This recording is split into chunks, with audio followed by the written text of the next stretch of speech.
Depending on who you ask, they'll tell you I'm a legend. From YO to the Veil to the Mongo spot on Creston. Always been 1,000, never ever been a lame. Lay a nigga down for these 3 letters on my chain. Yo, hit that like button, hit that subscribe button for your boy, and follow me on Instagram, man, at @RealJHood_. With that being said, let's get into today's episode. What we're going to talk about today is the time that I dissed NORE and 50 when I was 15 years old. All right? Let's get into it.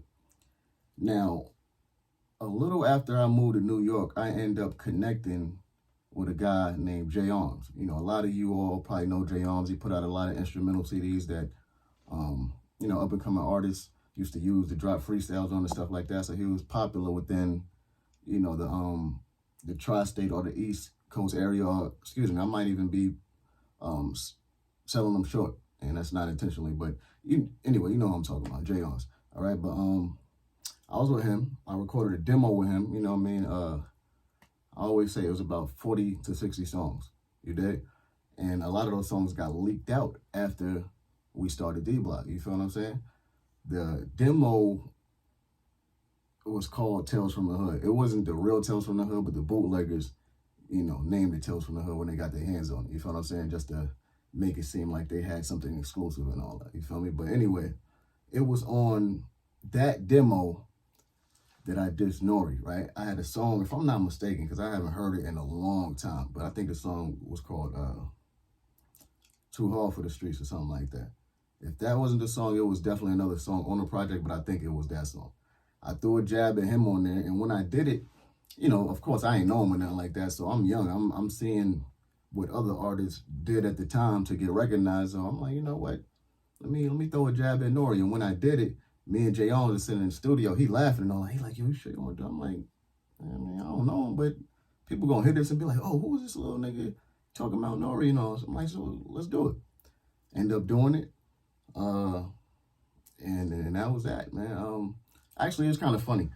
When I got with the guys and all that, I think me and Kiss was having a conversation about one of the songs on the demo. It was like a brief conversation though, and it was like, why you diss NORE? I'm like, you know, basically just explained to him the same thing I just said a few seconds ago about my reasoning for doing it. And he was just like shaking his head.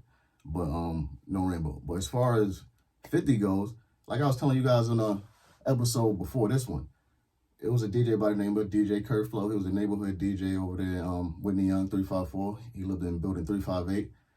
He was you know, a real popular DJ. He put out a lot of mixtapes, you know, in the city and stuff like that. Everybody know him and YO, RP to him.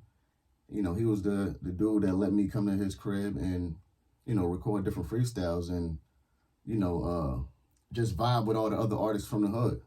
And it was there that I recorded the Life's on the Line 50 disc.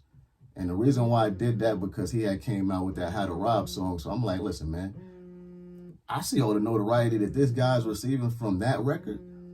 So I'm about to use a similar approach, you know, instead of dissing multiple people, I'm just going to diss him. Because I figure if I diss the person that's dissing everybody, you know, it's a possibility that I could get all the people that he was dissing on my side. You feel what I'm saying? When they hit my joint, you know, that's how I was thinking at the time. So I did the freestyle, and it didn't end up like really going nowhere because we didn't distribute it to different DJs. The only DJ that really had it was Kurt Flow.